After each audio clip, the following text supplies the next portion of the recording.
I sat down with my good friend Sarah Norrad, who is a business coach and a community counselor, and we talk a little bit about the word busy and how the word busy feeds the mask of what we believe it is to be successful in this world, while also considering how using that word can push away the connection that we're actually wanting to create in our lives.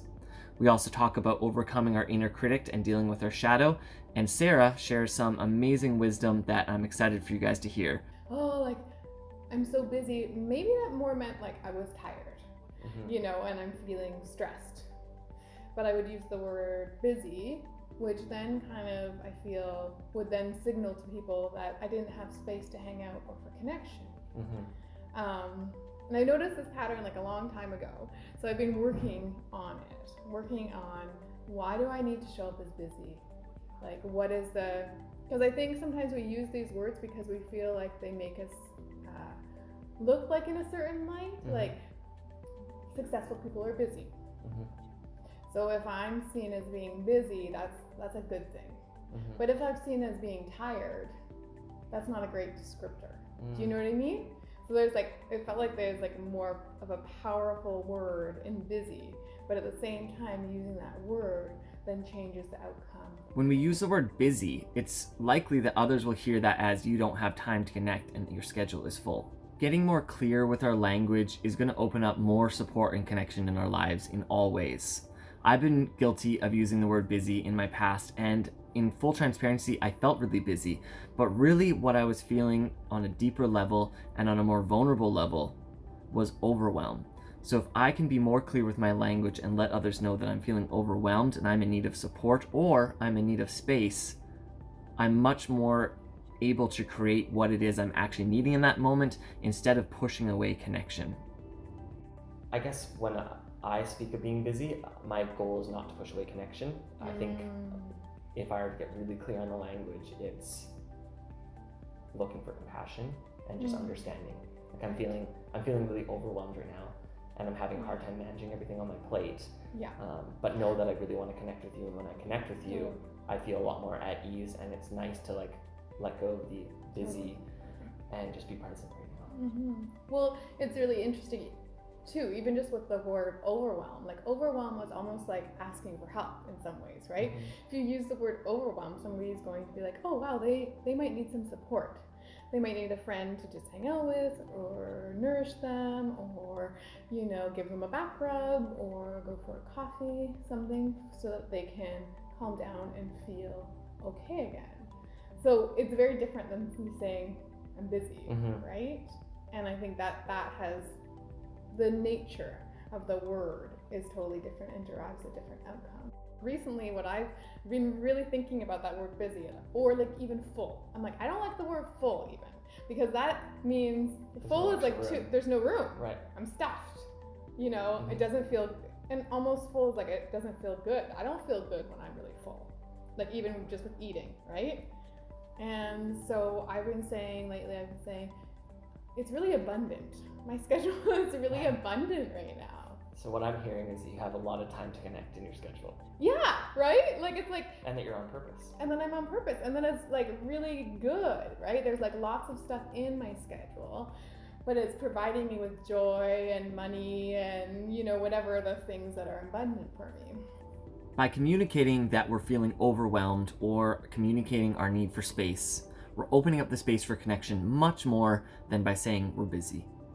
Because when we're so, busy and we bring in that feeling of stress, right? We go into the part of the nervous system that's fight or flight and is high strung, where the cortisol release begins to occur. And so we get this like go, go, go feeling and the adrenaline. Then we convince ourselves too that, a schedule that's abundant, is actually stressful and, adverse to our health and doesn't leave room for connection. But if we slow down within the busyness, within our full schedules, which I think we all have full schedules, especially when we're living like passion-filled lives, and if we're soulpreneurs, and whatever you're doing in your life, where you have a family and you have friends and you have your career, it's going to be full. It's going to be abundant. So how do how do we work with that schedule so that we still feel like there's room for, you know, connection time and room for outside influences, which we all need, and there's you know, space to be with our partners and space to be with the openness and empty space to get re-inspired. 100%.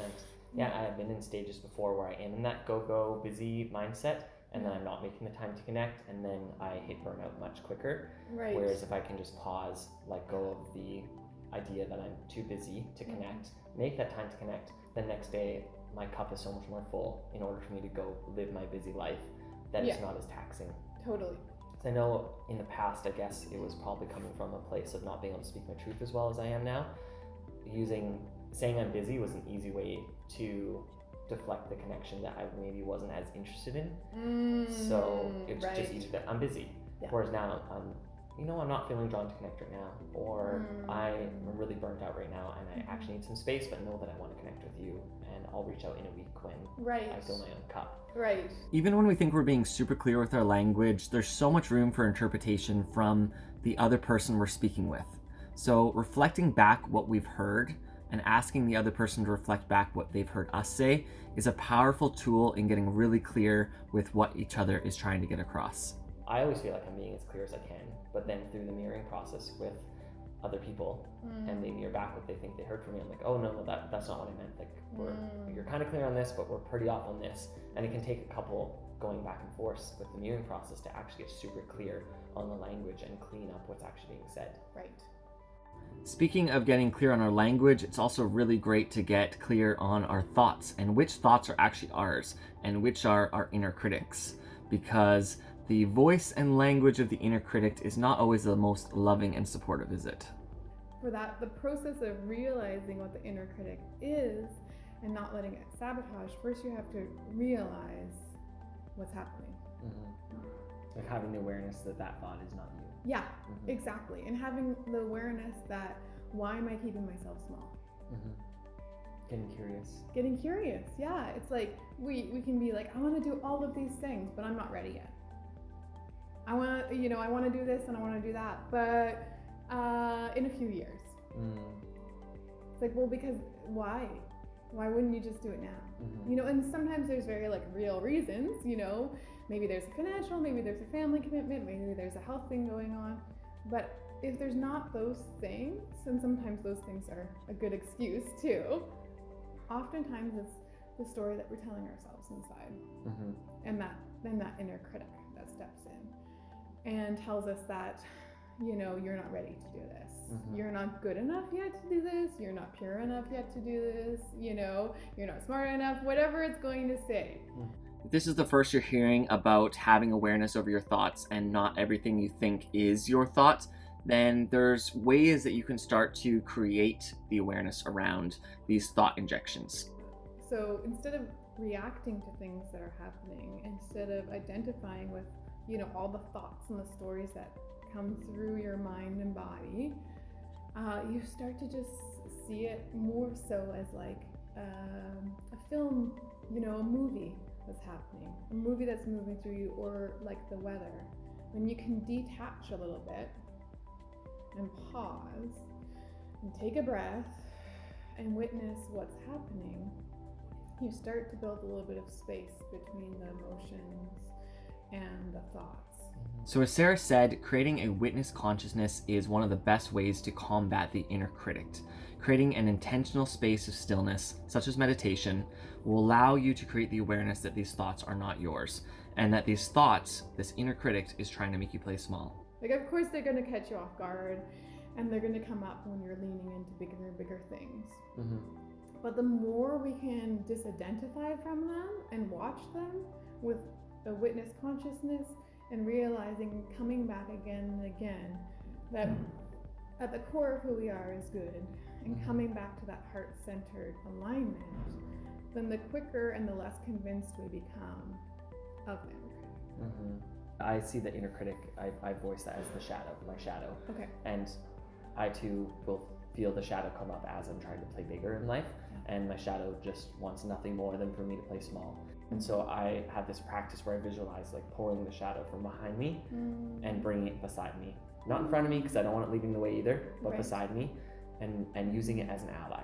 It's like, okay, what are you voicing right now? Interesting. I'm curious about that. Why? Like, why is that coming up? What is that? How is that trying to make me play small? Because in the past, over the last 30 years, all you've done is try to make me play small. So like, why in this moment? What's really at risk right now? So I don't shame my shadow. I don't try to run from my shadow. I don't try to close it away and not look at it.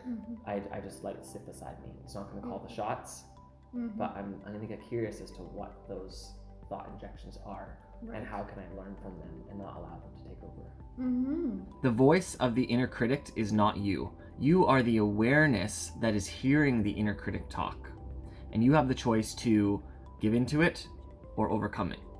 So when we're taking risks, when we're becoming bigger in the world, it's so natural for all of those voices to come up, because it's like it's our old internal parent trying to keep us safe.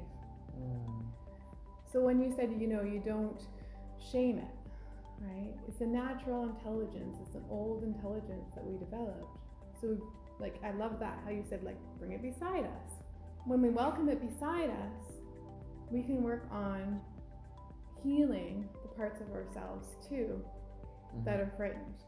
Is the voice of the inner critic something you want to take on as your own, or would you rather see it as something outside of yourself that you have awareness over?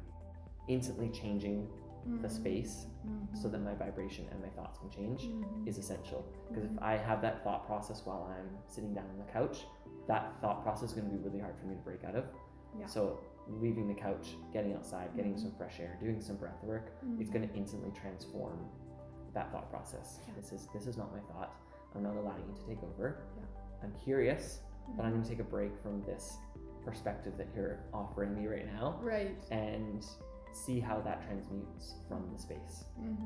As soon as I step out of alignment with my heart or alignment with my truth, then it's like, got you.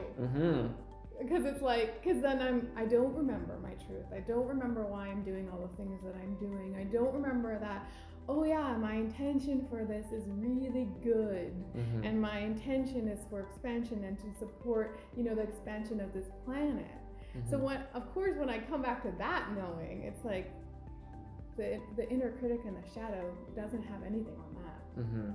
If you align to your highest self through intentional practice such as meditation or breath work, or even just taking a pause between your daily doings, you'll create a much more sustainable way of being. Then more opportunities come our way, because the universe is like, oh wow, they're able to manage all of this, still pause and take space to find peace and allow inspiration to come through. For sure. And what I found is, like, when I create that space, whatever message or clarity comes through feels easy and it feels good. Whereas if I'm not creating that intentional space, it's work, and I'm in my mind and I'm trying to figure things out and I'm exhausted. So far we've talked about being busy and pushing away connection, as well as our shadow and our inner critic. So how do we stay in a place of empowerment?